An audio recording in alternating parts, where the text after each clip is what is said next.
Good evening everyone, I am Quoth, and tonight I want to talk to you about the latest updates to Warhammer 40k that have been put out for the new season of chapter approved rules and points for Arcs of Omen. For those who aren't aware, we've had a new drop of rules and points introduced to shake up the competitive meta of 40k, bring some of the top contenders down a bit, and bring some of those lagging behind up a bit. I'm going to talk about these changes as a Space Marine player, as that's what I have the most experience with and care about. I mainly play Raven Guard, but I also run my army as other chapters when I feel like it. In addition to the main changes brought by Arcs of Omen, I'll also bring up a sneaky little change to the points value for a single Space Marine unit that was made in the past few days, and what this means for balancing going forward. When I refer to Games Workshop or GW in this video, I am referring to the team responsible for the balance of the game, rather than the company itself. Before I start, I should say the title of this video should be that Games Workshop doesn't know how to balance 40k while also making money. Games Workshop has been a mixed bag for improving the external balance of the codexes as 9th edition has gone along. On one hand, they've released some absolutely dreadful codexes with broken rules, conveniently belonging to the factions that have a surplus of old models, like Tyranids and Harlequins. On the other hand, they've released some perfectly acceptable codexes, with only some minor external balance issues like Thousand Suns and Death Guard. The internal balance of the factions, however, has been shocking and exposes some of the issues that GW have when they try to balance their own game. Games Workshop has made some positive improvements in showing us how they balance the game and decide what needs changing with their MetaWatch videos and articles. This is, however, a double-edged sword for them, as they also demonstrate their lack of understanding of the root of the problems with certain codexes and factions. When they do apply changes, those changes are heavy-handed and fumbled. Armor of Contempt and the aircraft changes come to mind, as well as the change to the Harlequin's invulnerable save this update. I think it's just too far-reaching, and it will see them drop off in play, and I believe will be reverted in the future. When GW is trying to balance 40k, they look at the aggregate win percentages of the factions from tournaments in a list, ordered from highest to lowest, and stated in a MetaWatch video that they try and get the win rates for each faction to be between 45% and 55%. For any factions outside of this range, they'll look at buffing them or nerfing them. This is a fine idea, right? You're trying to bring all the factions in line with each other, get an overall balanced state of the game. The more balanced it is, the more fun it is. Yes, this is true. However, what if my faction has a 45% win rate at tournaments? You might think, great, that's a decently balanced faction. A bit on the low end, but it's up there. Well, what if there's only one viable build for my faction that's being run at tournaments? There are a few key units or one straitjacket list that I have to bring if I want to compete with that faction. Well, now if I bring anything besides that list, even if it's a fairly decent list that isn't trying to be bad, I'm at a below 45% win rate. My list is unbalanced and I'm going to struggle. This doesn't matter to GW. They see my faction win rate and say, well, can't you see? That's balanced. What if I'm on the opposite end of the spectrum? I'll go to a relatively recent example. What if I'm running Eldar about 4 months ago?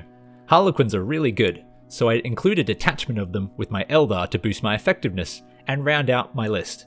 They help to boost my faction up to an above average win rate. Well, Harlequins are doing too well. They receive a nerf that makes them not worth bringing anymore. Now the one build keeping my faction at a decent win rate is gone, and I haven't received any buffs to compensate. Now I drop to a below average win rate, and Harlequins are above or at average now. A similar thing is going to happen with the Chaos Demons Codex, which is being supported by Flamers, which have now been nerfed into the ground. These external balance changes lead to free plummets in the competitive landscape, and poor internal balance, which lead to a cycle of each faction clinging to their best build to remain relevant.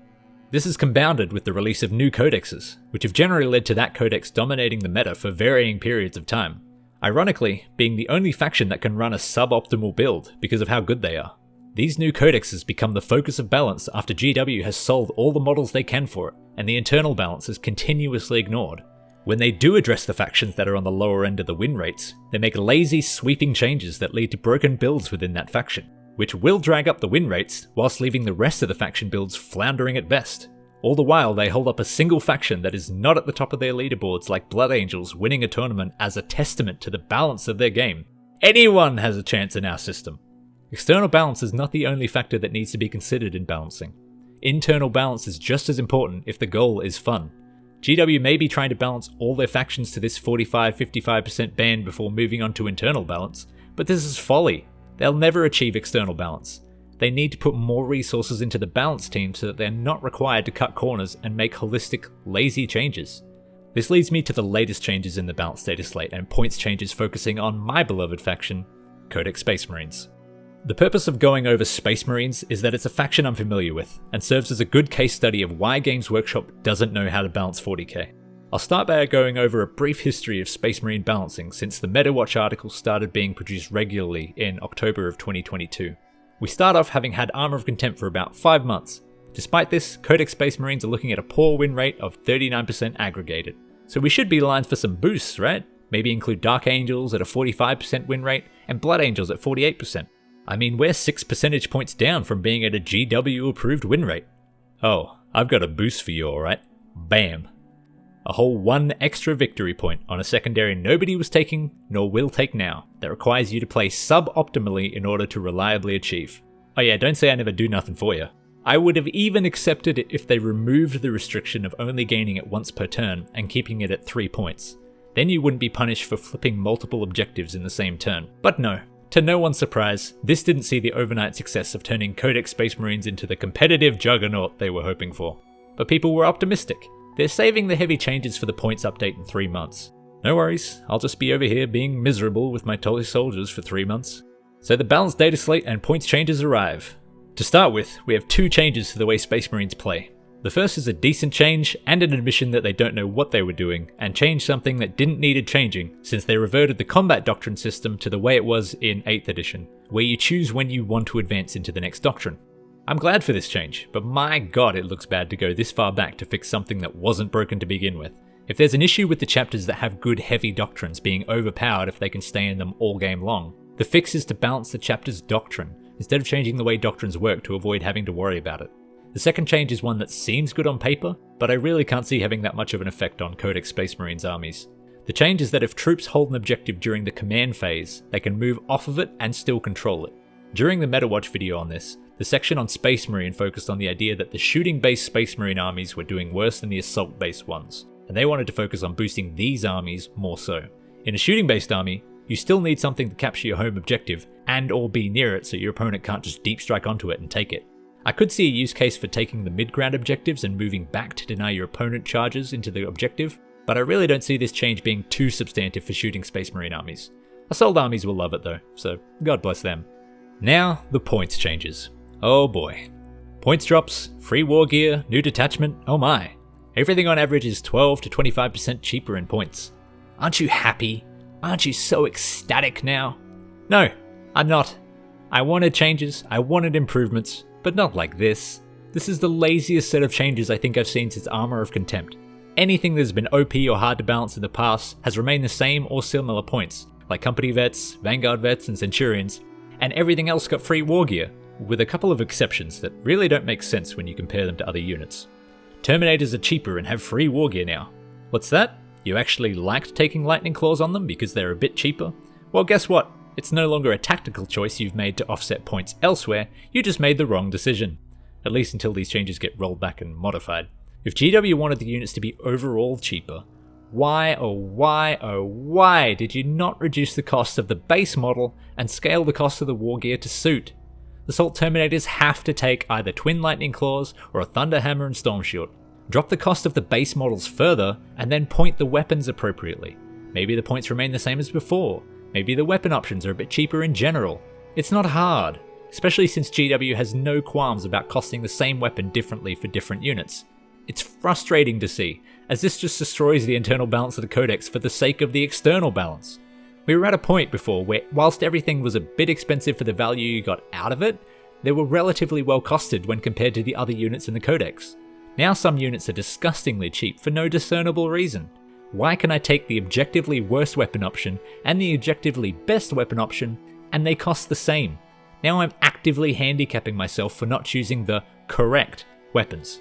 This type of balancing leads to unidimensional thinking and list designs. We will see a bump in Space Marine armies' win rates, but this bump is arbitrary. It doesn't indicate the overall status of the faction in the current meta, because GW couldn't bother to put the time into keeping the balance that they had already established. It was so easy. It could have been glorious. I would have had nothing negative to say since I could see you would have put the work in.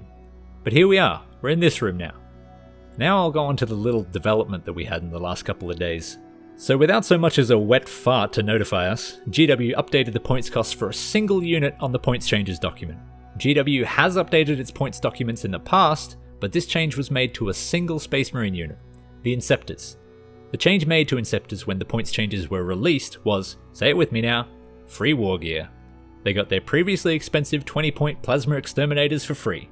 I would argue they could have done with a base points cut to their bolter weapon profile, since that's overcosted for what you get, and then just reducing the plasma exterminators to 15 or 10 points, but that would require effort, and so they went with just making the plasma free. Everyone obviously pointed out that this unit, whose plasma profile was overpowered in the past when they were cheap, would be overpowered now since they were as cheap and cheaper than before. GW let this change ride for a week while everybody that cared to bought some Inceptors since they were likely to be good in the upcoming edition, before squeaking out this change that reverted them back to their pre-update points costs. No cheaper than before for the base model, and plasma exterminators were as expensive as previously, while most other units in the codex got at least a little bit cheaper. This puts them in an even worse spot than they were in before, since comparatively, an expensive unit is now 12 to 25% more expensive than before. Words cannot begin to describe how boneheaded this is. Why just this unit? Why change a single unit? Yes, it was going to be overpowered and wreck internal balance, but so would free Storm Shields and Thunderhammer Termies. And you know what they could have done to avoid this? Just reduce the base price of the models and reduce the cost of the plasma exterminators, instead of being lazy and just make it free. Not only was the initial decision and the fix boneheaded, but this also sets a precedent that they're willing to make changes to the points updates for changes that are seen to be too heavy-handed or overpowered. So where was this before, when, for example, Harlequin troops were a bit undercosted for their value? We had to wait for an official points release for the change to be made. Too difficult to change it earlier. Why don't we just skip the pretense, drop the excuses, and update the points whenever it's needed? Change it on a whim! Or don't change it at all once the points change is dropped. Or hell, even better, release a sample document to the public before you publish the changes so that the community can review them for you, since you seem to be incapable of doing so internally. And this latest change seems to reflect that you'll react to public outcry and make changes if deemed necessary. The community is better at balancing its factions than those who are paid to do so. Hell, hit me up. I'll balance Codex Space Marines for free. I'm not arrogant enough to think I wouldn't make some changes people won't like, but I can at least ensure that I'll consider the ramifications of making all war gear free, and balancing units by dropping the base cost if needed and then costing the war gear appropriately. Like a lackluster son, GW keeps finding new ways to disappoint me. I thought I would stop being surprised, but no. I'm primarily interested in the latest updates to 40k because my local tournament tries to be as up to date as possible. I advise others to not be as focused on the balance changes, as it's not a good way to enjoy the hobby. It can be frustrating to keep track of all the different changes and to watch GW consistently miss the mark with internal balance. External balance is important for fairness, internal balance is important for fun, and while both are important, internal balance is largely ignored, and I hope that this changes in the future. But hoping is all I'll have. That's all for now. Signing off.